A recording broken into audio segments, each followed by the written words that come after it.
Kung hindi ka pa marunong magluto ng bagoong alamang gisado, tara tuturuan kita. At ito nga ang ating mga sangkap na nabili, bagoong alamang. Yan, isang pack lang naman yan. Pagkatapos, ito ang ating mga gagamitin sa paggigisa. Bawang lang, tapos lalagyan natin ng kalamansi, yung siling labuyo, asukal na pula, at gagamit tayo ng mantika para sa paggigisa. Ito, balatan muna natin ang ating bawang. Pero para mas mabilis siyang balatan, ayan, pinitpit ko, 'di ba? Ang bilis lang alisin ng balat kapag pinitpit mo na yung bawang at hihiwain natin 'yan ng maliliit. Maliliit na hiwa lang pero naman hindi durog na durog. Ganyan lang, 'di ba? Hindi naman pinong-pino. Talagang maliit lang yung pagkakahiwa ng ating bawang. At itong ating kalamansi, hahatiin na natin sa gitna para mamaya ipipiga na lang natin, 'di ba? Para tuloy-tuloy ang pagluluto. At itong siling labuyo, tinanggalan ko lang ng mga dulo. Maglalagay na ngayon ako ng mantika dito sa ating pinainit na kawali at eto nilagay na natin ang bawang. Gigisa-gisahin lang muna natin yan hanggang sa maging kulay brown na yung bawang. Katulad nito, brown na. Pwede na nating isama yung bagoong alamang. Halu-haluin lang, igisa natin yung bagoong alamang dito sa bawang. At pagkatapos niyan, pwede na nating pigaan ng kalamansi. Yung tatlong kalamansi na ating hiniwa kanina, eto pinipiga ko na. At ayan, tatanggalin lang natin yung mga buto. Siyempre, hindi na natin isasama sa pagluluto yung mga buto. Ayan, chinecheck ko lang mabuti kung wala na ang buto. At ayun nga, wala na, hinalo ko. At ito, nilagay ko na rin ang ating siling labuyo. Pero hindi ko muna yan pipigain para hindi naman mukhang maanghang na maanghang. At nagsisimula na nga kumulo ng pakonti-konti. Hindi naman to talagang magiging kulong-kulo kasi nga mahina lang yung apoy nito dahil nga sa uling tayo nagluluto. Pero nagsisimula na siyang, ayan, kumulo-kulo ng kaunti. At ayan, haluin natin. Halu-haluin lang natin muna at dadagdagan na natin yan ng asukal. Sa paglalagay naman ng asukal na pula, depende sa iyo kung ganong kadami ang gusto mong ilagay. Kung ayaw mo masyadong maalat, dagdagan mo sa asukal. Pero kung ayaw mo naman na matamis, ayun, bawasan mo lang yung asukal na ilalagay mo. Katulad nito, ito yung aking ilalagay na pulang asukal. Pulang asukal kasi para mas maganda yung maging kulay niya mamaya kapag luto na. Mamula-mula yung itsura ng ating bagoong alamang gisado. At ito, kanina kasi tinikman ko tong bagoong na to. Talagang medyo talagang maalat siya.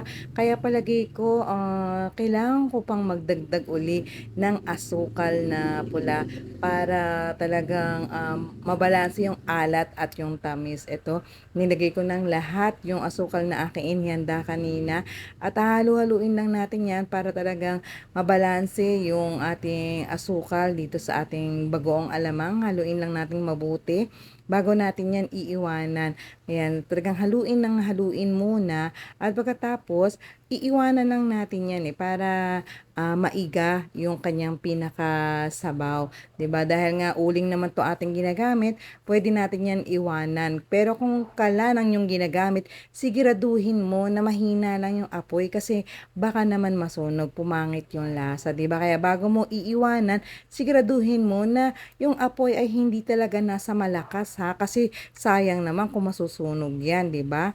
At ayan na nga, inahalo na nating mabuti, iiwanan muna natin yan panandali para maikakita niya yan. Oh, ang ganda-ganda na ng kulay. Talagang ang sarap ng tingnan ng ating bagoong. At ayan na nga, nagsisimula na rin lumabas yung parang mamantika na matingka na itsura niya, di ba? Ayan, iintayin lang natin yung talagang maiga yung sabaw at hahalo-haluin uli natin para talagang masarap na masarap. At yung asukal ay kumapit ng husto dito sa ating ginigisang bagoong. Ayan, haluin natin. Ayan, nakita nyo, wala nang ganong sabaw itong ating bagoong alamang. Hahaluin lang natin ng hahaluin.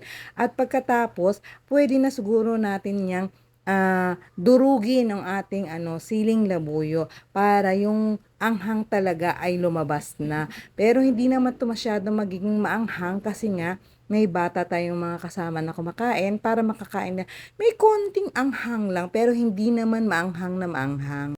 Pero ito, hinahalo-halo ko pa rin kasi nga para inaano ko yung asukal ay talagang balanse yung pagkakalagay dito sa ating bagoong. Haluin lang natin ang haluin yan.